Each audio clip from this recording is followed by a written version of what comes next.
Hello friends, CGPSC ई classes में आज से हम सोशियोलॉजी की क्लास भी स्टार्ट कर रहे हैं।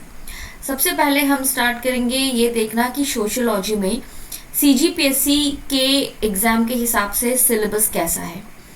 तो सबसे पहले हमको ये समझने की ज़रूरत है कि सोशियोलॉजी आखिर सिलेबस में इंक्लूड क्यों किया गया है।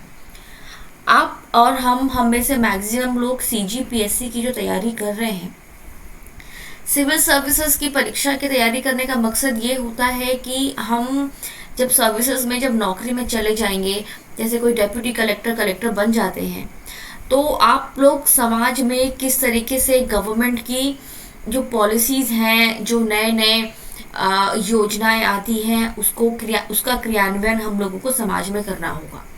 समाज के साथ अच्छे तरीके से काम करने के लिए समाज को समझना बहुत इम्पोर्टेंट है और उसी उद्देश्य से सोशियोलॉजी का सब्जेक्ट भी इसमें इंक्लूड किया गया है। तो सबसे पहले हम सोशियोलॉजी का सिलेबस देख लेते हैं। सोशियोलॉजी का जो सिलेबस है, इसमें आप अगर देखेंगे तो सबसे पहले हम लोग लेंगे सोशियोलॉजी का मतलब क्या होता है, मतलब उसका मीनिंग, उसका स्कोप क्या है, उसका नेचर कैसा है। नेचर का मतलब है कि क्या हम उसको साइंस मानते हैं या साइंस नहीं मानते हैं। सोशियोलॉजी मतलब सामाजिक विज्ञान, समाज शास्त्र मतलब समाज का अध्ययन।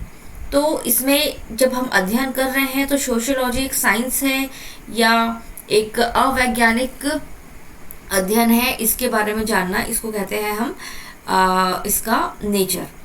फिर उसकी उपयोगिता क्या है, उसकी इम्पोर्टेंस क्या है, उसका महत्व क्या है, ये स्टडी हमें करना ज़रूरी क्यों है। फिर है सोशियोलॉजी का दूसरे साइंस यानी कि दूसरे विज्ञान के साथ संबंध कैसा है। फॉर एग्जाम्पल हिस्ट्री या एंथ्रोपोलॉजी जो पढ़ते हैं, इन सब चीज़ों के साथ उसमें और हमारे सोशियोलॉजी सब्जेक्ट में कोई डिफरेंस है क्या। फिर सोशियोलॉजी के कुछ प्राइमरी कॉन्सेप्ट्स होंगे। सबसे पहले हम लोगों को जैसे समाज शास्त्र या कोई भी सब्जेक्ट हम पढ़ते हैं तो उसका कॉन्सेप्ट क्लियर होना बहुत ज़रूरी है कि आखिर वो क्यों है, उसकी इम्पोर्टेंस क्या है और उसका बेसिस क्या है। तो प्राइमरी कॉन्सेप्ट में सबसे पहला है हमारा सोसाइटी, क्योंकि सोशियोलॉजी का मतलब ये है कि सोसाइटी का स्टडी हो। सोसाइटी के बाद है कम्युनिटी। सोसाइटी को ही अलग अलग छोटे छोटे, जैसे कि एसोसिएशन हो गया, इंस्टीट्यूशन, ये सारे अलग अलग छोटे ग्रुप हैं जिन सबको मिला के, जो कि एक सोसाइटी के अंदर आपको ये ग्रुप्स मिलेंगे। अब ये ग्रुप जो होते हैं इनका मकसद अलग होता है, इनकी फंक्शनिंग अलग होती है। जब हम इसको एक एक करके स्टडी करेंगे तब हमको इसका मीनिंग समझ में आएगा। फिर इंडिविजुअल एंड सोसाइटी। इंडिविजुअल और सोसाइटी मतलब एक मनुष्य और पूरे समाज के बीच में तारतम्य कैसा होता है, उनके बीच का की बॉन्डिंग कैसे होती है, उनके बीच में रिलेशन कैसा होता है। सोशल इंटरेक्शंस, एक इंडिविजुअल है, दूसरा इंडिविजुअल है, या फिर एक इंडिविजुअल है, इंस्टीट्यूशन है, एसोसिएशन है, कम्युनिटी है, इन सब के साथ उसका संबंध कैसा है और उसके लिए वो इम्पोर्टेंट क्यों है। एक इंडिविजुअल का स्टेटस या उसका रोल क्या होगा एक पर्टिकुलर सोसाइटी में। कल्चर और पर्सनालिटी जो है वो एक इंडिविजुअल की पर्सनालिटी ही आगे चल के जो होती है वो कल्चर को इफ़ेक्ट करती है, तो वो किस तरीके से इफ़ेक्ट करेगी। फिर है सोशलाइजेशन। सोशलाइजेशन का मतलब होता है समाजीकरण। समाजीकरण मतलब जब एक छोटा बच्चा एक परिवार में जन्म लेता है, फिर धीरे धीरे बड़ा होते होते समाज के साथ उसके कुछ संबंध, कुछ रिलेशंस बनते हैं। फिर धीरे धीरे उसको समाज में कैसे उठना बैठना है, किस तरीके से बिहेव करना है, किस प्रकार से समाज के नियम मानने हैं, ये सारा जो एक तरीके से बचपन से उसके अंदर डाला जाता है और वो इनकलकेट हो जाता है, वो उसके जहन में बैठ जाती है वो बात कि किस तरीके से सोसाइटी में उसको रहना, जीना, खाना है, सोसाइटी के नियम मानने हैं। ये सब चीज़ को हम कहते हैं सोशलाइजेशन, सामाजिकरण। Hindu social organisation. हम भारत में रहते हैं, भारत एक हिंदू बहुल देश है, इसीलिए यहाँ पे स्पेसिफिक ये वाला हिंदू सोशल ऑर्गेनाइजेशन जो है इंक्लूड होता है इस सब्जेक्ट में, जिसके अंतर्गत हम पढ़ेंगे रिलीजन मतलब धर्म। आश्रम। आश्रम का मतलब है जो हमारी जो आश्रम व्यवस्था थी हिंदू फैमिलीज़ में, हिंदू सोसाइटी में, हिंदू जो परिवार है हिंदू परिवार में जीवन को 4 आश्रमों में बांटा गया है। अगर जीवन को 100 साल माना जाता है तो 25-25 साल के 4 आश्रम होते हैं।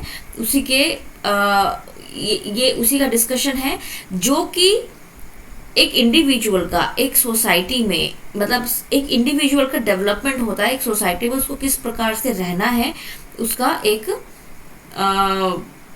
ट्रेनिंग कह सकते हैं। जो एक इंडिविजुअल, एक छोटा बच्चा किस प्रकार से अपने पूरे जीवन को, जन्म से लेकर के मृत्यु तक, वो जीवन को कैसे जिएगा, वो इस आश्रम व्यवस्था में, मतलब एक हिंदू सोसाइटी में एक पूरा सिस्टम तैयार किया गया है कि किस तरीके से एक मनुष्य को बचपन से, जन्म से लेकर के मृत्यु तक एक सोसाइटी में किस प्रकार रहना चाहिए, उसका एक प्रॉपर डिस्क्रिप्शन, एक सिस्टम है जो होता है आश्रम। वर्ण, वर्ण का मतलब होता है वर्ण व्यवस्था, जो कि 4 आश्रम व्यवस्था की तरह ही 4 कैटेगरी में होती है।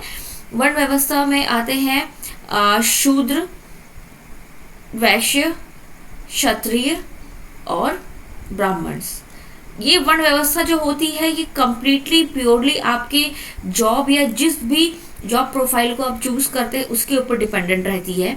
और जो हमारे पुराने समय में वर्ण व्यवस्था का जो सिस्टम था, अगर आप जैसे कि फिलॉसफी में पढ़ेंगे तो फिलॉसफी में जो है उसमें पढ़ेंगे कि ऋग वैदिक काल में ये पूर्ण तरीके से सिर्फ आपके जॉब प्रोफाइल के ऊपर ही डिपेंडेंट था। तो ये एक सिस्टम है सोसाइटी का। जैसे आज अगर मान लीजिए आप एक इंस्टीट्यूशन में जाते हैं, आप जॉब करते हैं, फॉर एग्जाम्पल एक बैंक में, तो उसमें होते हैं जो सबॉर्डिनेट स्टाफ होते हैं, जो जैसे सबसे ऊपर होते हैं चेयरमैन होते हैं, उसके नीचे एमडीज होंगे, फिर उनके नीचे जो होंगे वो बहुत अलग अलग प्रकार के जीएम, एजीएम ऐसे मैनेजर्स होंगे, उनके नीचे होंगे जो ब्रांच मैनेजर वगैरह का काम देखते होंगे, फिर उनके नीचे होंगे जो क्लरिकल स्टाफ होता है, उनके नीचे होंगे जो छोटे मोटे काम करते हैं, सबऑर्डिनेट स्टाफ होते हैं।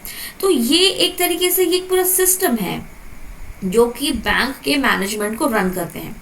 सिमिलरली सोसाइटी में एक सोशल मैनेजमेंट को जॉब प्रोफाइल के बेसिस पे किस तरीके से मैनेज किया जाए, उस सिस्टम का नाम था वर्ण व्यवस्था, जो कि सोसाइटी के कुरीतियों के वजह से जन्म उसका बेसिस बन गया। लेकिन वर्ण व्यवस्था जो है एक हिंदू सोसाइटी में, एक हिंदू सिस्टम में, हिंदू ऑर्गेनाइजेशंस में बहुत इंपॉर्टेंट वर्ण व्यवस्था थी। एक इकोनॉमिक वर्ण व्यवस्था थी, एक मैनेजमेंट वर्ण व्यवस्था थी, जो कि कंप्लीटली जॉब प्रोफाइल के ऊपर बेसिस थी और जन्म के ऊपर या छूत अछूत ये सब कुछ भी नहीं था। तो इस चीज को भी हम लोगों को समझने की जरूरत है। पुरुषार्थ, पुरुषार्थ फिर से ये जो है 4 भागों में बटा होता है कि आपको अर्थ, धर्म, काम, मोक्ष ये सब किस तरीके से अपने जीवन में बैलेंस करना होता है। जब आप जन्म लेते हैं तो फिर जन्म से लेकर के मृत्यु तक आप जो अपना जीवन पूरा इस धरती पे बिताएंगे उसके बेसिस कैसे होंगे, मतलब कि आपको धर्म का क्या रोल होगा आपकी जिंदगी में, अर्थ मतलब कि इकोनॉमी मतलब पैसे, वो कैसे कमाएंगे आप, फिर काम, आपकी इच्छाएं, जैसे कि आपकी जॉब है, सैलरी है तो आपको गाड़ी खरीदनी है, घर बनाना है, ये जो आपकी इच्छाएं हैं इसको आप इस तरीके से ऐसे बैलेंस करते हुए जिएंगे कि आपकी जिंदगी जो है वो दूसरों के पास नेगेटिव इफेक्ट ना करे। और ये हम आगे चल के इसको पढ़ेंगे। उसके बाद है मोक्ष। मोक्ष का मतलब ये है कि हिंदू सोसाइटीज में हिंदू इंडिविजुअल्स जो है वो बहुत ज़्यादा स्पिरिचुअल होते हैं, और तो ये स्पिरिचुअलिटी में आता है कि मोक्ष की मृत्यु जो होती है, मृत्यु का डर या एक तरीके से आपकी ज़िंदगी है वो हमको पता है कि एक दिन जो है उसका अंत होना ही है, लेकिन उस डर से आप कह लीजिए उस मोह को त्याग करने की जो प्रक्रिया है एक एज के बाद, वो एक हिंदू इंडिविजुअल जो एक अपना लेता है, जिसको जो प्रोसेस या जो आप बोलेंगे जो उसका लास्ट एक गोल है वो क्या होता है, मोक्ष। तो ये चारों चीज़ों का जो बैलेंस होता है वो है पुरुषार्थ। इस चीज़ को पूरा हम पढ़ेंगे हिंदू सोशल ऑर्गेनाइजेशन में। ठीक है। नेक्स्ट है सोशल इंटरेक्शन। सोशल इंटरेक्शन का मतलब होता है कि एक इंडिविजुअल जो होता है वो किस तरीके से सोसाइटी के साथ इंटरेक्ट करता है, जैसे कि कोऑपरेशन, स्ट्रगल और कंपटीशन। कोऑपरेशन का मतलब ये है कि जैसे कि एक इंडिविजुअल है, वो कॉलेज में जा रहा है, वहां पे पढ़ाई कर रहा है, तो वह कोऑपरेशन है। स्कूल उसको मदद कर रही है पढ़ने में, वो स्कूल में भी अच्छी तरह से पढ़ाई लिखाई कर रहा है और विद्या शिक्षा ले रहा है, तो कोऑपरेशन। स्ट्रगल का मतलब है उसकी पढ़ाई लिखाई कंप्लीट हो गई है, अब उसको जॉब चाहिए, तो जॉब के लिए उसको एम्प्लॉयमेंट के लिए अप्लाई करना पड़ेगा, कोई बिजनेस स्टार्ट करना पड़ेगा। तो शुरू शुरू में जब वो उतना एक्सपर्ट नहीं होगा, तब किस तरीके से वो सोसाइटी के साथ एक तरीके से स्ट्रगल करेगा। Next is competition. कंपटीशन का मतलब ये है कि चाहे वो स्कूल में हो या कॉलेज में हो या जॉब सर्च करने के लिए, बिजनेस सेटअप करने के लिए, एक प्रकार से कंपटीशन होता है। आप कॉम्पिटिटिव एग्जाम्स देते हैं, तो वो जो कंपटीशन है ये अलग अलग प्रकार के इंटरेक्शंस हैं जो कि एक इंडिविजुअल को एक सोसाइटी में फेस करनी होती है। अगला है सोशल कंट्रोल और सोशल चेंज। और सोशल कंट्रोल और सोशल चेंजेस की एजेंसीज होती हैं और उसके कुछ सोर्सेज होते हैं। अब देखिए, सोशल कंट्रोल का मतलब ये है कि जैसे कि एक इंडिविजुअल है, जैसे एक बच्चा जन्म लेता है, उसके बाद उसको कंपलसरी है कि उसको स्कूल में जा करके उसको शिक्षा कंप्लीट करनी पड़ेगी। तो वो एक सोशल कंट्रोल है कि कोई भी जो बच्चा है वो स्कूल नहीं जाएगा तो वो एजुकेशन नहीं ले पाएगा, फिर वो सीखेगा नहीं, फिर आगे फ्यूचर में उसको तकलीफ होगी। और कोई बच्चा अगर एजुकेशन नहीं लेता है तो वो डिसिप्लिन नहीं है, तो आगे जाके सोसाइटी को भी प्रॉब्लम होती है। तो जब एक बच्चा पैदा होता है, फिर हम उसको 3-4 साल के बाद जब स्कूल भेजते हैं उसके एजुकेशन के लिए, तो वो क्या है, एक सोशल कंट्रोल है। हमने कुछ ऐसे नियम बना दिए कि अब आपको स्कूल जाना है, या फिर एक पर्टिकुलर टाइम के बाद शादी करनी है, या फिर कुछ जैसे कि नियम है, जैसे कि पूजा पद्धति हो गई, या विवाह के रस्म हो गए, या फिर कुछ ऐसे नियम हो गए, जैसे कि आप कह सकते हैं कि लॉ, कानून, जैसे कि आप जैसे कोविड के टाइम पे एक था कि आप नाइट कर्फ्यू है, आप रात को बाहर नहीं निकल सकते। तो ये सारी चीजें जो होती है, नियम कानून समाज के, किस में आते हैं, सोशल कंट्रोल में। अब है सोशल चेंज का मतलब है कि समाज में, जिस समाज में हम रह रहे हैं, समय के साथ चेंजेस आते हैं। तो जैसे कि इंडस्ट्रियलाइजेशन, जब इंसान जंगलों में रहता था तो जंगलों में रह करके पेड़ पौधे, फिर धीरे शिकार करके खाना, फिर उसने पशुपालन शुरू कर दिया, फिर धीरे धीरे एग्रीकल्चर पे आया, फिर धीरे धीरे बढ़ते बढ़ते इंडस्ट्रियलाइजेशन हुआ। ये चेंजेस हैं। तो ये सोशल चेंजेस सिर्फ इंडस्ट्रियलाइजेशन में ये नहीं है, बहुत सारी चीज़ें होती हैं जो कि सोशल चेंज को ड्राइव करती हैं। और सोशल चेंज कुछ ऐसे होते हैं जो सोसाइटी को ड्राइव करते हैं। तो ये आपस में कैसे जुड़े हुए हैं, ये हम इस टॉपिक में कवर करेंगे। अगला है अगला है प्रोसेस और फैक्टर्स ऑफ सोशल चेंज। देखिए, ये जो टॉपिक है ये बहुत इंपॉर्टेंट है। एग्जाम में मेरे हिसाब से मैक्सिमम क्वेश्चंस इसी टॉपिक से आता है, क्योंकि वो घुमा घुमा के पूछता है। जैसे कि किस टाइप के सोशल चेंजेस हो सकते हैं, जैसे कि अनएम्प्लॉयमेंट, या सोसाइटी में कुछ बुरा है, एलियनेशन, फिर सुसाइड, फिर इस टाइप के जो बहुत सारी चीज़ें हैं जो एट प्रेजेंट सोसाइटी को अफेक्ट करती है, और मोस्टली कह सकते हैं नेगेटिव टाइप की चीज़ें, वो सारा इस टॉपिक में ही कवर होगा।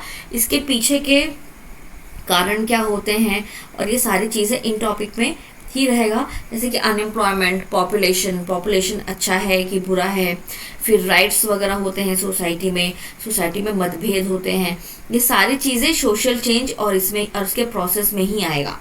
तो ये टॉपिक थोड़ा सा इम्पोर्टेंट रहेगा और मेरे हिसाब से थोड़ा सा वास्ट भी होगा। Next is Indian social problems.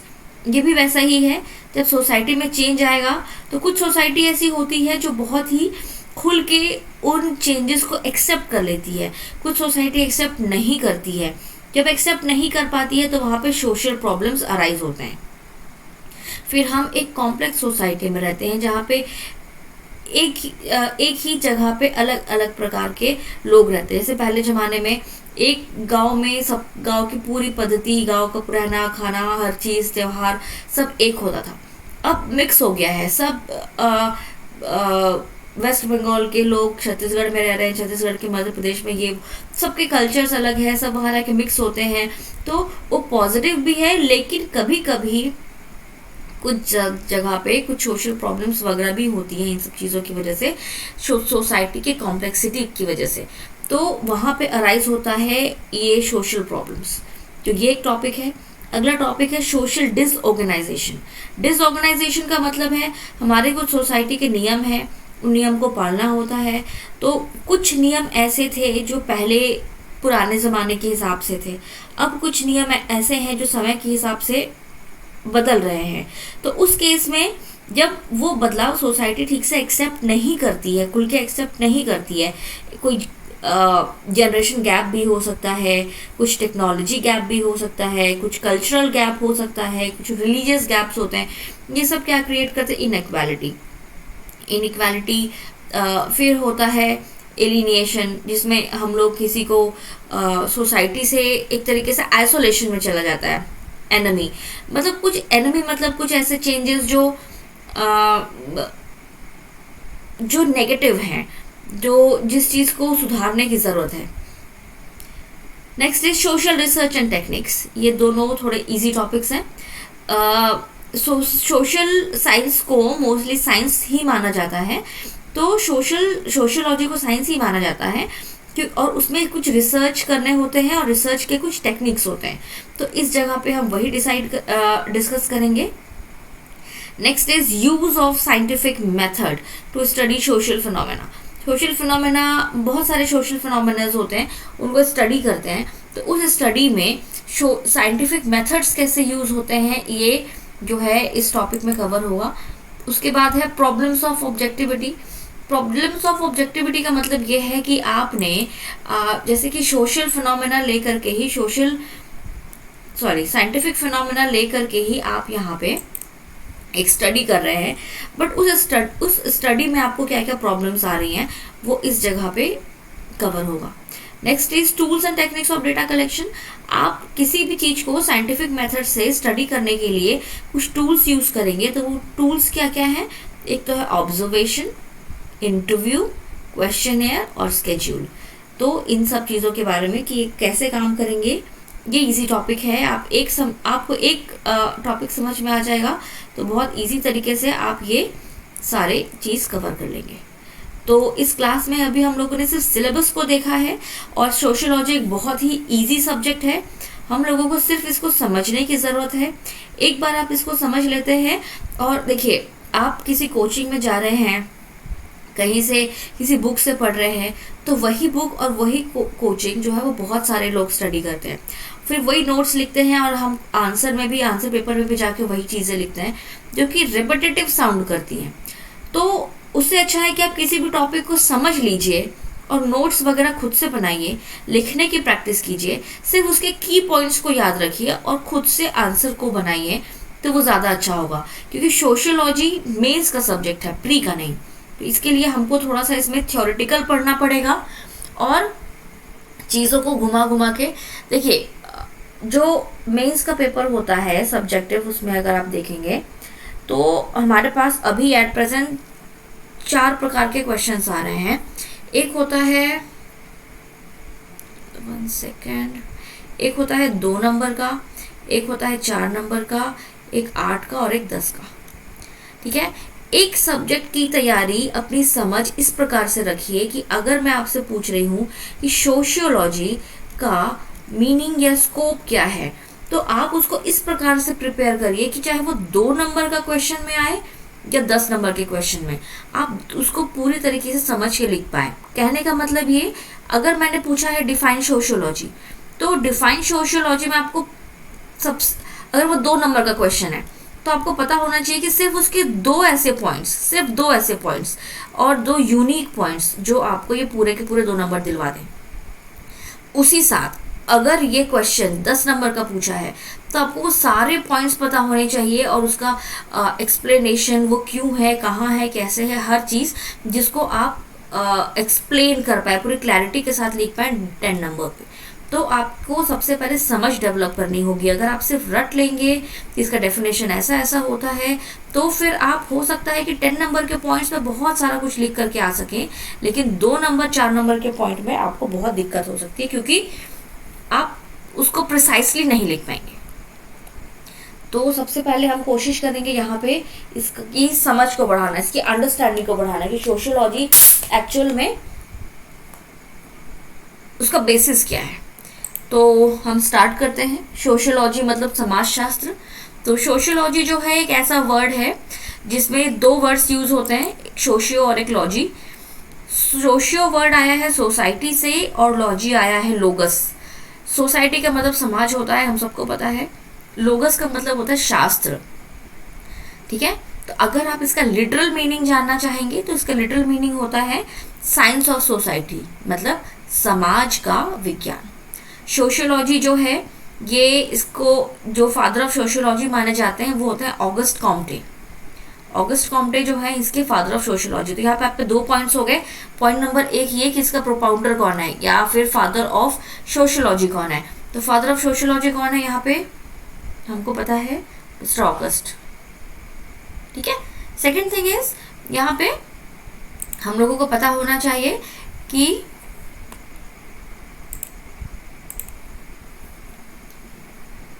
Sociology का लिटरल मीनिंग क्या है। लेकिन ये 2 ऐसी चीज़ें हैं जो ऑलमोस्ट सभी को पता होंगी और ये आपको प्रॉपर मार्क्स शायद उतने अच्छे तरीके से ना दिलाएं। 2 नंबर का है तो 1 नंबर आपको मिलेगा, बट सेटिस्फैक्ट्री नहीं रहेगा तो आप शायद आधा या 1 नंबर जो और ला सकते थे उसमें आपको दिक्कत हो। तो हम लोग सबसे पहले यहाँ पे डिस्कस करते हैं जो फर्स्ट टॉपिक है हमारा, मीनिंग ऑफ सोशियोलॉजी। तो मीनिंग ऑफ सोशियोलॉजी जो है समाजशास्त्र की परिभाषा। तो यहाँ पे जो आप ये पूरा आप पढ़ लेंगे वीडियो को पॉज करके तो आपको डेफिनेशन समझ में आ जाएगा, बट मैं आपको बहुत ज़्यादा कुछ नहीं समझाऊंगी। सिर्फ 2 सेंटेंस है क्योंकि वो आप खुद भी पढ़ सकते हैं। समझाने के बेसिस से मैं सिर्फ आपको ये बताऊंगी कि समाजशास्त्र जो होता है वो होता है एक सोसाइटी का साइंटिफिक स्टडी। साइंटिफिक स्टडी का मतलब क्या होता है? एक सोसाइटी का साइंटिफिक स्टडी होता है समाजशास्त्र। साइंटिफिक स्टडी मतलब कि वैज्ञानिक अध्ययन।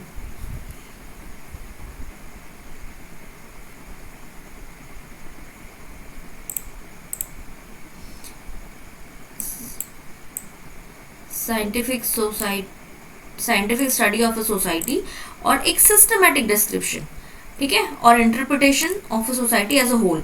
इसका मतलब यह है कि एक वैज्ञानिक, सिर्फ आपको 2 पॉइंट्स याद रखने हैं। एक तो यह वैज्ञानिक अध्ययन है और दूसरा एक ही समाज को संपूर्ण इकाई मानते हुए एक व्यवस्थित विवरण, ठीक है। ये ऐसे वर्ड्स हैं जो आपको मार्क्स दिलाएंगे क्योंकि ये एक 2 सेंटेंसेस में ही आप इसको प्रिसाइसली डिफाइन कर पा रहे हैं, ठीक है। नेक्स्ट इज दूसरा पॉइंट क्या है, ये क्या था, सिर्फ एक जैसे कि क्या कहना चाहिए, लिटरल मीनिंग। लिटरल मीनिंग मतलब कि उस पर्टिकुलर वर्ड का क्या मतलब होता है। लॉजिक का मतलब स्टडी कर रहे हो आप, तो स्टडी किस टाइप की कर रहे हो, साइंटिफिक स्टडी कर रहे हो और उसको एक सिस्टमैटिक डिस्क्रिप्शन में लिख रहे हो। तो इसीलिए समाजशास्त्र जो है साइंटिफिक स्टडी ऑफ सोसाइटी है और एक व्यवस्थित विवरण है किसका, समाज का, एक पूर्ण इकाई के रूप में। सेकेंड पॉइंट है जो बहुत इंपॉर्टेंट है, मैं इसके बाहर बहुत सारी वो नहीं पढ़ूंगी, आप पढ़ करके इसको रट सकते हैं, मैं सिर्फ इसको एक्सप्लेन कर मतलब समझा दूंगी आपको। Study of social relation. अब सोशल रिलेशन का मतलब क्या होता है? सोशल रिलेशन होता है कि जैसे कि एक पर्टिकुलर बच्चा है या एक इंडिविजुअल है, वो घर में उसके वो एक बेटा होगा या भाई होगा, जो भी इसके रिलेशंस होंगे, बट जब वो घर से बाहर निकलेगा तब वो देखेगा कि उसको स्कूल जाना है तो वहाँ पे वो एक स्टूडेंट है। फिर थोड़ा बड़ा होगा तब वो जैसे कि मार्केट जा रहा है सब्जी भाजी खरीदने, तो वहाँ पे जो सब्जी वाले के साथ वो किस तरीके से बिहेव करता है, या अगर बाहर खेलने भी जा रहा है तो बाकी लोगों के साथ जिनको वो जानता भी नहीं है उनको कैसे ग्रीट कर रहा है, कैसे बात कर रहा है, कैसे बच्चों के साथ खेल रहा है। तो हर एक इंडिविजुअल के साथ उस पर्टिकुलर बच्चे का या उस इंसान का एक रिलेशन बनता है, उसको बोलते हैं सोशल रिलेशन। और इन्हीं इसी टाइप के अलग अलग सोशल रिलेशन, मतलब वो एक स्टूडेंट है, वो कहीं खेलने जा रहा है, वो कहीं से सब्जी भाजी खरीद रहा है, कहीं ट्यूशन जा रहा है, उसके अलग अलग दोस्त हैं। इस प्रकार के सारे सोशल रिलेशन होते हैं हर एक इंडिविजुअल के, सिर्फ उस बच्चे के नहीं, पूरे सोसाइटी के। जैसे कि एक सोसाइटी मान लीजिए 100 लोगों की है, एक इंसान का अगले 99 लोगों के साथ रिलेशन है, वैसे ही सारे के सारे 100 लोगों का अगले 99 लोगों के साथ जो रिलेशन है उसको बोलते हैं सोशल रिलेशन। और उसी सोशल रिलेशन का जो मकड़ जाल है, जो पूरा एक वेब है, उसी वेब के स्टडी को बोलते हैं सोशियोलॉजी। ठीक है, ये एक सोशल रिलेशनशिप का अध्ययन होता है।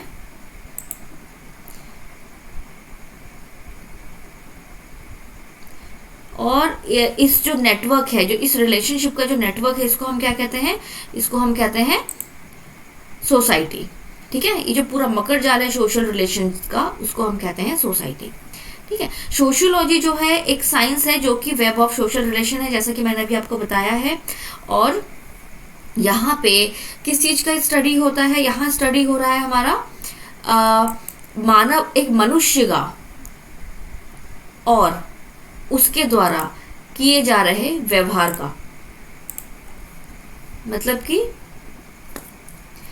एक मनुष्य वो किस तरीके से बाहर जाकर के व्यवहार करता है दूसरे मनुष्यों के साथ, वो होता है सोशल रिलेशनशिप। ठीक है, social relation is the basis of social interaction. अब क्या होता है, जैसे कि हम लोग सोशल इंटरेक्शन का मतलब है कि वो स्ट्रगल कर रहा है, कि कोऑपरेट कर रहा है या कंपटीशन कर रहा है, तो वो कैसे डिसाइड होगा, वो जो सोशल रिलेशन है, जो संबंध है, वो क्या है, सोशल इंटरेक्शन ही उसका बेसिस है या सोशल प्रोसेसेस। मतलब जब बच्चा खेलने जा रहा है, जैसे क्रिकेट खेल रहा है, तो दूसरे बच्चों के साथ वो कंपटीशन कर रहा है, अपने ही टीम के साथ वो कोऑपरेट कर रहा है। तो ये जो है वो क्या है, सोशल इंटरेक्शंस है। और सोशल इंटरेक्शन का बेसिस क्या है, सोशल रिलेशन। जिस प्रकार से उसका रिलेशन होगा वो उस तरीके से बिहेव करेगा। मतलब कि अगर उसका एक बच्चा खेल रहा है, 2 टीम है, टीम A1 और टीम 2, तो टीम 1 में वो खुद है, तो इस टीम के साथ वो क्या करेगा, कोऑपरेट करेगा, और टीम 2 के साथ वो क्या करेगा, कंपटीशन करेगा। तो सोशल इंटरेक्शन का बेसिस क्या है, social relation. Similarly social process का भी ऐसा ही होता है, जो कि हम सोशल प्रोसेस वाले जो अगला टॉपिक होगा उसमें समझेंगे। फिर हम समझेंगे कि नेचर ऑफ सोशियोलॉजी, मतलब समाज शास्त्र की प्रकृति क्या होती है। प्रकृति मतलब अगर मैं आपसे पूछूं कि किसी भी चीज का तासीर क्या है, उसका नेचर क्या है, उसकी प्रकृति क्या है। जैसे अगर आपको याद होगा क्लास 9-10 में आप लेबोरेटरी जाते होंगे, तो एक टेस्ट ट्यूब में एक लिक्विड भरते होंगे, और लिक्विड भरने के बाद उसमें क्या करेंगे, टेस्ट ट्यूब लेंगे और टेस्ट ट्यूब में लिक्विड भरेंगे, और लिक्विड भरने के बाद फिर क्या करेंगे, उसमें कुछ केमिकल्स डालेंगे, फिर चेक करेंगे कि वो रिएक्ट कैसे करता है। मतलब कि उसमें से धुआं निकला कि नहीं, उसकी स्मेल कैसी आई, फिर वो गर्म हुआ कि नहीं। फिर ये सारे ऑब्जर्वेशंस आप लिखते थे, और लिखने के बाद क्या डिसाइड करते थे कि जो पर्टिकुलर केमिकल हमने लिया था ये एसिडिक है या बेसिक है, मतलब कि क्षारीय है या अम्लीय है। ठीक है, तो उसका नेचर, तो उस लिक्विड का नेचर हम इस 2 तरीके में डिवाइड करके किए। उसी तरीके से जब हम किसी चीज के नेचर को जानने की कोशिश करते हैं, तो किस बेसिस पे जानने की कोशिश करते हैं कि वो एक्चुअल में है क्या। तो हम लोग क्या पढ़ रहे हैं, सोशियोलॉजी। सोशियोलॉजी क्या है, सब्जेक्ट है। तो सब्जेक्ट क्या होगा, या तो साइंटिफिक होगा या नॉन साइंटिफिक होगा। ठीक है, तो जब भी आपसे ये पूछा जाए कि सोशियोलॉजी का नेचर क्या है, तो अपने को ये पता होना चाहिए कि हमको ये डिसाइड करना है कि सोशियोलॉजी एक ब्रांच ऑफ साइंस है या नहीं, साइंस और नॉट। ठीक है, नेचर ऑफ सोशियोलॉजी का मतलब है कि जो सोशियोलॉजी है वो साइंस है या नहीं है, इसको आपको डिसाइड करना है। तो अब हम यहाँ पे पढ़ेंगे कुछ आर्ग्यूमेंट्स है। अब हमारे कुछ कहने से नहीं होता है, जो सोशियोलॉजिस्ट है, जो पूरे दुनिया भर के ऐसे अलग अलग फिलोसोफर्स हैं, सोशोलॉजिस्ट हैं जो लोग इन सब चीज़ों में रिसर्च कर रहे हैं, उनके क्या आर्ग्यूमेंट्स हैं और वो क्या कहना चाहते हैं सोशोलॉजी के बारे में, उसके ऊपर डिपेंड करेगा। तो सबसे पहले हम क्या पॉइंट लेंगे कि समाजशास्त्र जो है वो एक विज्ञान है। ठीक है, समाजशास्त्र एक विज्ञान है, हम उसके आर्ग्यूमेंट्स लेंगे। तो सबसे पहला आर्ग्यूमेंट है यहाँ पे, तो सबसे पहला आर्गुमेंट क्या है यहाँ, जो सोशोलॉजी जो सोशोलॉजी है क्या है, ये स्टडी ऑफ सोसाइटी। तो स्टडी और जैसे ये एनालिसिस या जो स्टडी करती है उसका बेसिस क्या होता है, साइंटिफिक मेथड्स।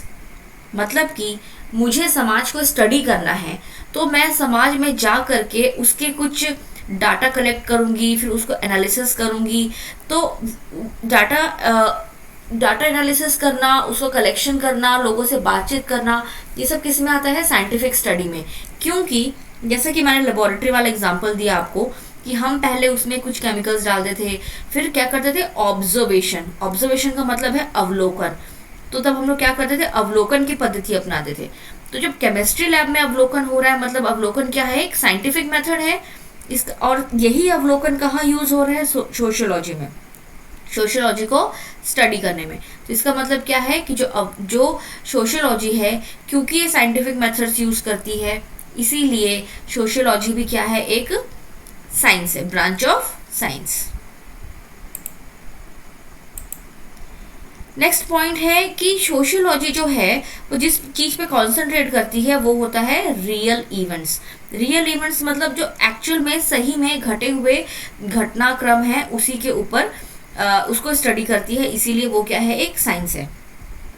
और वो किस चीज पे ध्यान देती है, व्हाट इज मतलब क्या, मतलब जैसे कि देखो जब हम फिलॉसफी पढ़ते हैं तो फिलॉसफी में हम स्पिरिचुअलिटी देखते हैं। स्पिरिचुअलिटी का मतलब क्या है कि जैसे कि किसी ने महसूस किया, बट वो उस चीज को साइंटिफिकली प्रूफ नहीं कर सकता, तो वो एक वास्तविक घटना नहीं है। ठीक है, लेकिन सोशियोलॉजी किसको स्टडी कर रहा है, वास्तविक घटना को, इसीलिए ये साइंस है। थर्ड है, समाजशास्त्र में कार्य कारण संबंध की विवेचना की जाती है। कार्य कारण का मतलब क्या होता है, कॉज इफेक्ट। कॉज इफेक्ट का मतलब होता है कि इसमें जो है घटना, तथ्य और विभिन्न समस्याओं के कारण संबंध, मतलब अगर कोई चीज घटित हुई है तो उसके पीछे डेफिनेटली कोई कारण रहा होगा। ठीक है, कारण का मतलब यह है कि जैसे कि कोई भी सोसाइटी में एक मान लीजिए इंडस्ट्रियलाइजेशन हो रहा है, या किसी पर्टिकुलर एरिया में अनएम्प्लॉयमेंट बढ़ रहा है, या किसी पर्टिकुलर ऐसी जगह है जहाँ पे जो बच्चे हैं वो लोग पढ़ाई लिखाई में बहुत अच्छे हो रहे हैं, इस टाइप के जो भी चीज़ें हैं, तो वो क्यों हो रहा है, उसके पीछे एक कारण होता है। ठीक है, जैसे कि हम एक एग्जांपल लेते हैं कि पर्टिकुलर सोसाइटी है और उस सोसाइटी में अचानक से बेरोजगारी बढ़ गई है, तो उसके पीछे कोई कारण होगा। हो सकता है, मतलब ये स्टडी में वो होगा, हो सकता है कि वहाँ पे एजुकेशन लोगों ने छोड़ दिया हो, या उस एरिया के जो बच्चे हो या स्टूडेंट या यूथ जो हो उन लोगों ने अचानक कोई बुरी आदत पाल ली हो, जिसके वजह से ये सारी दिक्कतें हो रही है। ऐसी और बहुत सारी चीज़ें हैं जिसको कि जो कि कार्य कारण सिद्धांत जो है समाजशास्त्र का, इसको डिफाइन करती है। ठीक है, अच्छा, अब ये इस पेज में हम लोगों ने अब तक कितने पॉइंट्स पढ़े, 3। तो 3 पॉइंट्स में से सबसे इंपॉर्टेंट पॉइंट्स आपको मेरे समझाने का मतलब ये है कि आपको ये सारे पॉइंट को ना नोट डाउन करना, सिर्फ इस पॉइंट को कि साइंटिफिक मेथड यूज करता है। सेकेंड थिंग, रियल इवेंट्स को डिस्कस करता है। Third point, cause effect relationship को डिस्कस करता है। ठीक है, मैंने यहाँ पे एग्जाम्पल्स जानबूझ के नहीं लिखे हैं, नहीं तो वो बड़ा हो जाता, फिर हम उसको देख देख के आप नोट्स बनाते और वो एक ही जैसा हो जाता।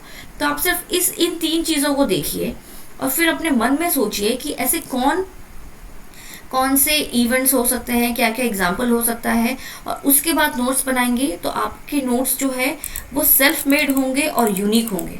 बट फिर भी अगर आपको ऐसा लगता है कि नोट्स की ज़रूरत है तो मेरे पास थ्योरेटिकल नोट्स भी हैं लिखे हुए, आप मुझसे कांटेक्ट कर सकते हैं कमेंट बॉक्स के ज़रिए, मैं आपको नोट्स वगैरह भी प्रोवाइड कर दूंगी। अब इसी को आगे बढ़ाते हुए, मतलब सोशियोलॉजी एक साइंस है, इसी टर्म्स को आगे बढ़ाते हुए हम यहाँ देखेंगे theories are established in sociology. ठीक है, तो सोशियोलॉजी में क्या होता है, जैसे कि आप जब हम फिजिक्स या केमिस्ट्री के लेबोरेटरी में जा कर के कुछ स्टडी करते हैं तब वहाँ पे हम देखते हैं कि हम लोगों को थियोरीज होती है, जैसे कि न्यूटन्स थर्ड लॉ या फिर ग्रेविटेशनल लॉ एक थ्योरी है। तो सेम तरीके से जो सोशियोलॉजी है वो भी थ्योरी स्टैब्लिश करती है एज पर स्टडी। ठीक है, तो ये किस चीज़ का बेसिस है कि ये साइंटिफिक है। Next is re examination. Re examination is possible. Re examination कैसे पॉसिबल है, क्योंकि वो एक ऐसा इवेंट है जो कि पहले घटित हो चुका है, रियल इवेंट। तो रियल इवेंट से हमने उसको थियोरी स्टैब्लिश की, उसको ऑब्जर्वेशन किया और फिर एक निष्कर्ष निकाला। निष्कर्ष निकालने के बाद जो भी है उसको आगे जा कर के भी, जैसे कोई जो सेकंड पर्सन है या जिसको री एग्जामिन करना है वो सारे ऑब्जर्वेशंस को पढ़ के फिर से उसको री एग्जामिन कर सकता है। ठीक, next is principle of sociology are universal. ये क्या है, यूनिवर्सल। यूनिवर्सल का मतलब क्या होता है, सार्वभौमिक। जो प्रिंसिपल्स है सोशियोलॉजी के वो सार्वभौमिक है, यानी कि यूनिवर्सल है। इसका मतलब क्या होता है कि ये ऑल टाइम्स और ऑल प्लेसेस के लिए एप्लीकेबल है। मतलब कि जो चीज़ यहाँ पे होगी वही चीज़ आगे भी होगी, या पूरी दुनिया भर में नियम ऐसे ही रहेंगे। अब हमको यहाँ पे समझने की ज़रूरत ये है कि सोशियोलॉजी में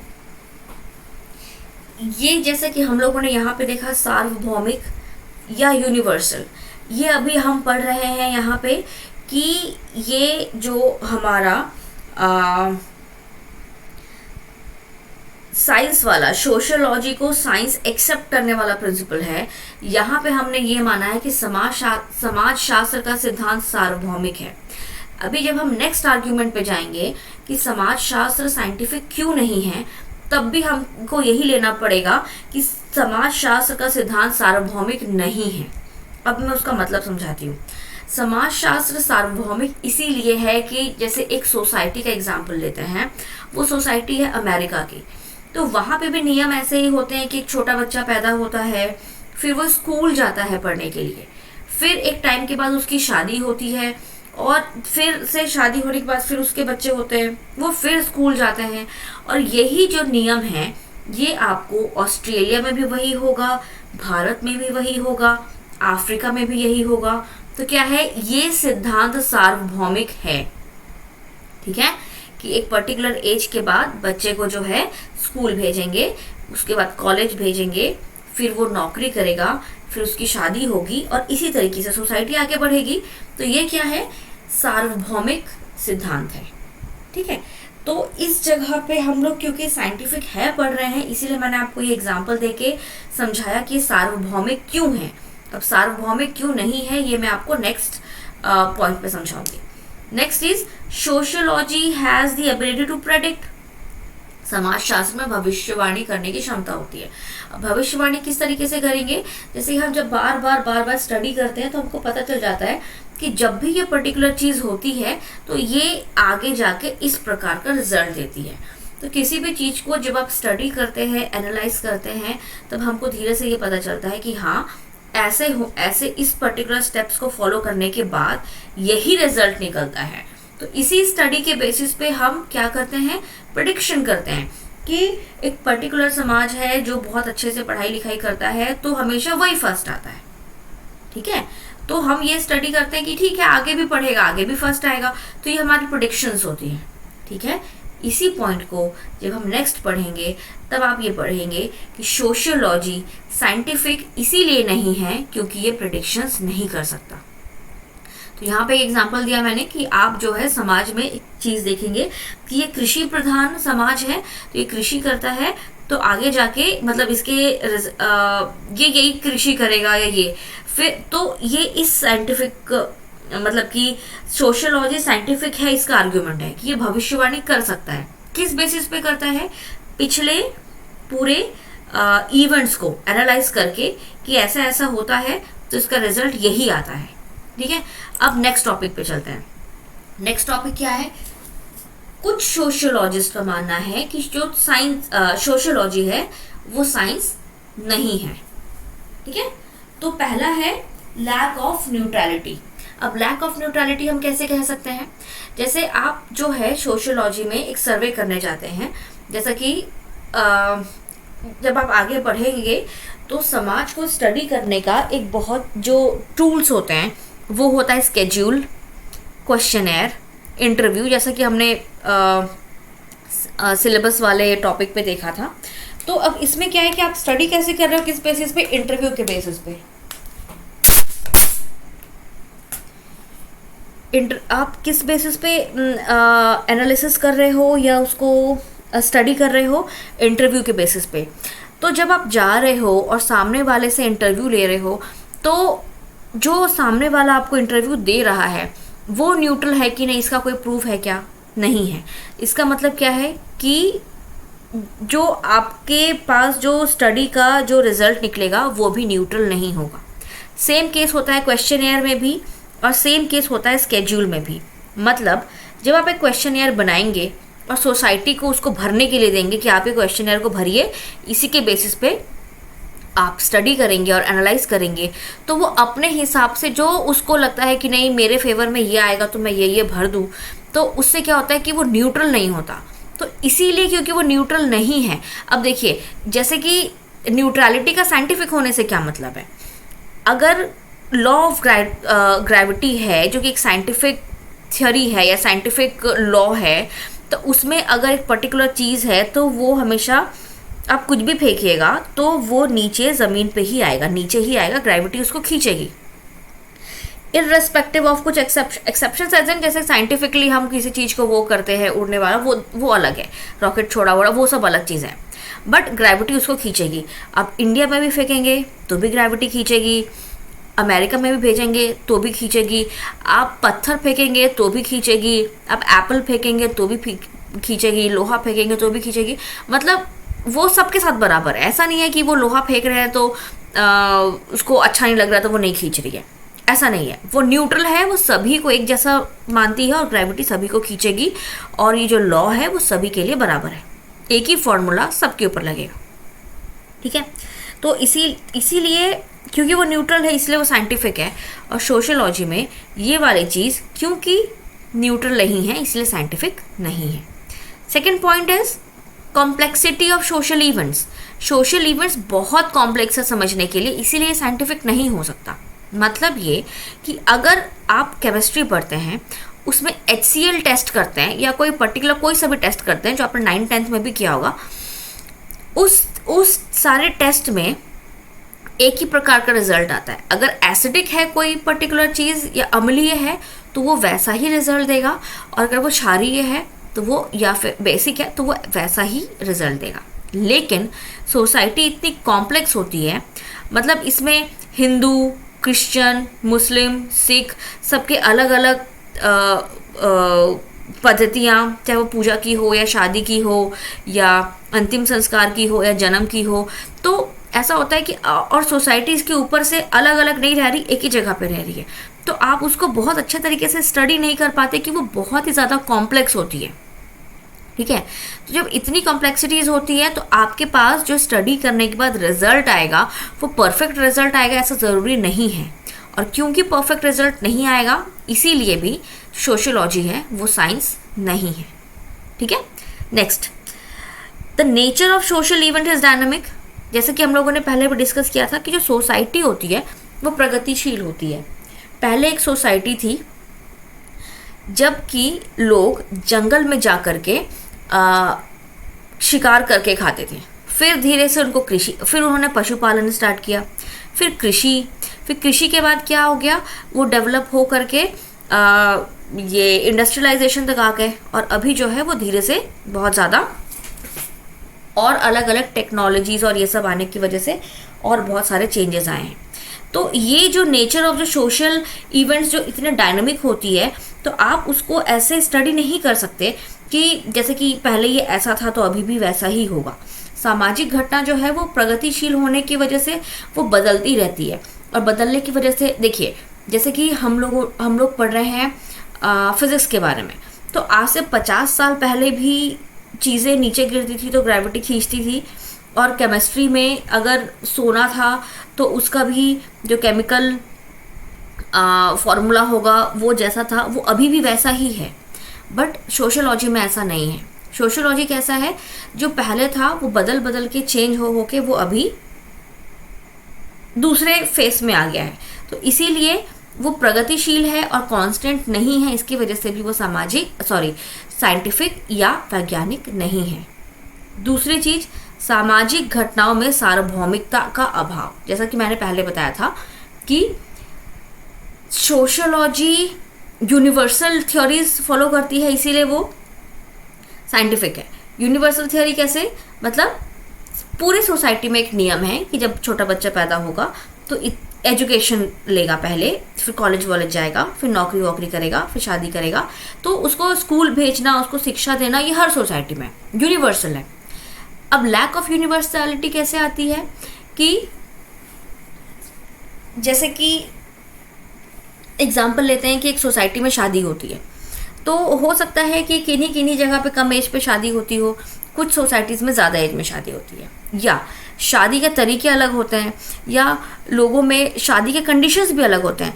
जैसे अगर आप इंडिया में ही देखेंगे तो कहीं पे किन्हीं किन्हीं जगह पे ऐसी अलग अलग प्रकार की शादी होती है। जैसे कि मोस्टली तो ये होती है कि एक लड़का एक लड़की से शादी हो जाती है। आप ऊपर पहाड़ी एरिया में जाएंगे तो बहुत सारे ऐसी इंडियन सोसाइटीज़ हैं जहाँ पे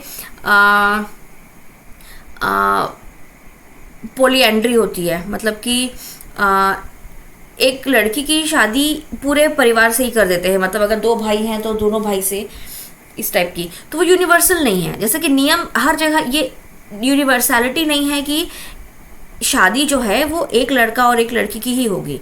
जैसे मुस्लिम्स में एक लड़के से 4 शादियां भी हो सकती है, तो ये एक यूनिवर्सल फिनोमेना नहीं है।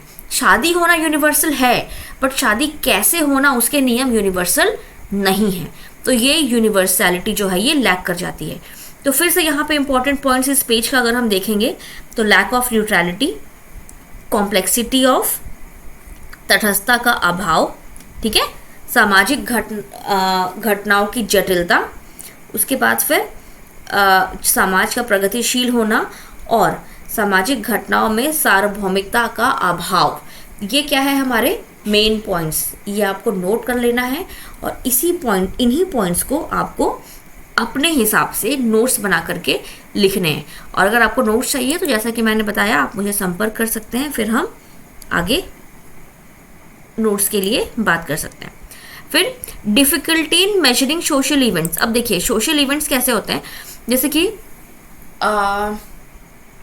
जो आदि पुरुष थे, आदि मानव थे, आदि मानवों में कैसा था कि उन लोगों ने पहले शिकार करना शुरू किया, फिर पशुपालन, फिर कृषि में आए। तो आप ये सोच के चलिए कि शिकार से पशुपालन तक आने में उनको कई हजार साल लग गए।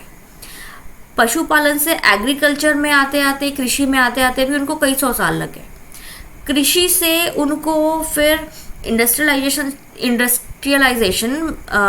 तक आने में भी उनको जो है कई 100 साल लग गए, ठीक है। तो पहले 1000 साल लग रहे थे, फिर थोड़े 100 साल लगे, फिर अब डिकेट्स लगते हैं। अब आप मान के चलिए आज से 25 साल पहले सबके घर में सिर्फ लैंडलाइंस ही होते थे, मोबाइल फोन्स नहीं होते थे। फिर 25 साल के अंदर लैंडलाइन मोबाइल, कीपैड वाले मोबाइल में बदला, फिर वो टच स्क्रीन में बदल गया, अब वो इंटरनेट वगैरह, अब वीडियो कॉलिंग। तो सोसाइटी का जो पेस है चेंज होने का, जो स्पीड है चेंज होने की, वो बदल गई। तो समाज जो पहले घटनाएं हो रही थी तो 1000 साल लगते थे एक छोटा सा बदलाव आने में, अब बड़े बड़े बदलाव जो है वो दशकों में या कुछ 1 सालों में आ जाते हैं, ठीक है। तो ये इसका जो मापदंड है जिससे कि हम मेजर करेंगे कि सोसाइटी में चेंजेस हैं वो किस प्रकार से आए हैं, वो भी एक इवेंट वो हम नहीं माप सकते, ठीक है। जैसे आप एक डिस्टेंस को माप सकते हो किलोमीटर में, है ना, लिक्विड को माप सकते हो लीटर्स में, लेकिन इन घटनाओं में जो चेंजेस आते हैं ना, ये आप नहीं मेजर कर पाते क्योंकि ये कांस्टेंट भी नहीं होते। इसीलिए भी सोशियोलॉजी जो है वो साइंटिफिक नहीं है। Next is lack of causality, मतलब कार्य कारण के संबंध का अभाव। जैसे कि पिछला एग्जाम्पल बताया था कि कार्य जो होता है उसके पीछे कोई ना कोई कारण होता है, ठीक है। तो वो उस कारण को डिफाइन करने की वजह से जो सोशियोलॉजी था पिछले पॉइंट्स में, कुछ सोशियोलॉजिस्ट ये मानते हैं कि क्योंकि हर कार्य के पीछे का कारण सोशियोलॉजी में पता होता है, हम उसकी स्टडी कर सकते हैं, इसीलिए वो साइंटिफिक है। बट यहाँ पे अभी क्योंकि किसी भी कार्य के पीछे का कारण हमेशा सोशियोलॉजी बता दे, ये ज़रूरी नहीं है, इसीलिए ये साइंटिफिक नहीं है। ठीक है, क्योंकि सोसाइटी में बहुत तेज़ी से चेंजेस आ रहे हैं, तो उसके वजह से जब आप स्टडी करते हो बताते हो कि ये जो घट रहा है इसके हिसाब से यही रिजल्ट होगा, ये हमेशा होगा ऐसा ज़रूरी नहीं है, क्योंकि अब सोसाइटी में बहुत सारे कॉम्प्लेक्स चेंजेस आ गए हैं, इसीलिए अब ऐसा पॉसिबल नहीं होता है। इसीलिए ये लैक ऑफ कॉजैलिटी, मतलब कार्य कारण के संबंध के अभाव की वजह से भी जो समाज शास्त्र है वो वैज्ञानिक नहीं माना जाता। ठीक है, फिर सोशियोलॉजी में लेबोरेटरीज नहीं है, this is the most important. Sociology में क्या है कि उसमें कोई भी प्रयोगशाला नहीं होती है, पूरी की पूरी सोसाइटी ही प्रयोगशाला है। तो इतनी बड़ी प्रयोगशाला बहुत ही जटिल है, इसका कोई इंडिविजुअल कोई पर्टिकुलर प्रयोगशाला नहीं है, इसीलिए ये क्या है कि एक साइंटिफिक एक साइंस ब्रांच ऑफ साइंस नहीं है। दूसरा है सोशियोलॉजी अनेबल टू प्रेडिक्ट। फिर से वही है कि जब हम किसी चीज़ को देखते हैं कि ये ऐसा ऐसा ऐसा हो रहा है, तो इसके हिसाब से इसका रिजल्ट ऐसा आना चाहिए, वो प्रेडिक्शंस भी सोशियोलॉजी में अब नहीं हो पाते हैं। तो इसीलिए क्या है, सोशियोलॉजी एक साइंस ब्रांच ऑफ साइंस नहीं है। अब देखिए क्वेश्चन में आपको ये आ सकता है कि समाजशास्त्र एक विज्ञान है, इसके बारे में आपको तर्क लिखना है। आपको पॉइंट्स बता दिए गए हैं। समाजशास्त्र विज्ञान नहीं है, क्यों, उसके बारे में पॉइंट्स बता दिए गए हैं। या फिर नेचर ऑफ सोशियोलॉजी क्या है, इसकी व्याख्या कीजिए या क्लैरिफाई कीजिए या डिस्कस कीजिए, एक्सप्लेन कीजिए। तब आपको दोनों ही चीज़ें लिखनी होंगी, और दोनों ही चीज़ें लिखने के बाद आपको कंपेयर करना होगा, और लास्ट में एक सेंटेंस और स्टार्टिंग में एक सेंटेंस देना बहुत ज़रूरी है। आप अपने समझ के हिसाब से आप वो जवाब दे सकते हैं, लेकिन मेरे हिसाब से जब आप इंट्रोडक्टरी पॉइंट लिखते हैं तब आप ये लिख सकते हैं कि जो सोशियोलॉजी है उसको विज्ञान आपको मानना पड़ेगा, क्योंकि आप स्टडी कर रहे हैं, तो उसको एक विज्ञान हम इन कारणों से मानते हैं। और आखिरी में लिख दीजिए, क्योंकि दोनों ही पॉइंट्स जो है वो वैलिड है, इसीलिए एक दो जो भी सोशियोलॉजिस्ट का नाम आपको पता होना चाहिए, और आखिरी में ये पॉइंट ज़रूर लिखिए कि हाँ वो इन कारणों की वजह से ये साइंटिफिक है। आप बीच में नहीं है लिख दीजिए, उनके तर्क क्या है लिखिए। शुरू में और आखिरी में साइंस है ये लिखना मेरे हिसाब से ज़रूरी इसीलिए हो जाता है क्योंकि आप भी स्टडी कर रहे हैं, पीएससी का सब्जेक्ट है। सोशियोलॉजी एक बहुत वास्ट सब्जेक्ट है, ये तो हम लोग बहुत छोटा सा पढ़ रहे हैं सिर्फ पीएससी के हिसाब से, लेकिन ये हमको पता होना चाहिए। तो यहाँ पे हमारा फर्स्ट टॉपिक सोशियोलॉजी का ख़त्म होता है। आपको अगर ये वीडियोस अच्छे लग रहे हैं, अगर मैं आपको ये समझाने में सफलतापूर्वक समझा पाई हूँ, तो मेरी आपसे रिक्वेस्ट है कि इस वीडियो को लाइक करिए, चैनल को सब्सक्राइब करिए, और आपके जो भी फ्रेंड्स हैं जो कॉम्पिटिटिव एग्ज़ाम दे रहे हैं उनके साथ शेयर ज़रूर करिए। और आपके कोई भी सजेशंस हैं तो आप इसको कमेंट बॉक्स में लिख सकते हैं। नोट्स वगैरह मेरे पास हैं, जो मेरे खुद के पर्टिकुलर नोट्स हैं, मैं इन्हीं सब पॉइंट्स को जो है वो आगे बढ़ा करके एग्जाम्पल्स के साथ, एक एक दो लाइन के एग्जाम्पल्स के साथ लिख लेती हूँ, बना लेती हूँ, नोट्स लिख लेती हूँ। लेकिन आपको ये ज़रूर याद रखना चाहिए कि कहानी मत लिखिए, पॉइंट टू पॉइंट लिखिए। और जितना मैंने मेंस का एग्ज़ाम दिया है, जब आप सिर्फ इन पॉइंट्स को ही लिख देते हैं और एक एक लाइन में एक्सप्लेन करने की कोशिश कर लेते हैं, उतने में ही आपकी जगह भर जाती है। तो स्टोरी राइटिंग में भरोसा मत करिए, सिर्फ पॉइंट्स पे आंसर लिखिए। तो आज के लिए ये वीडियो बस इतना ही। Thank you.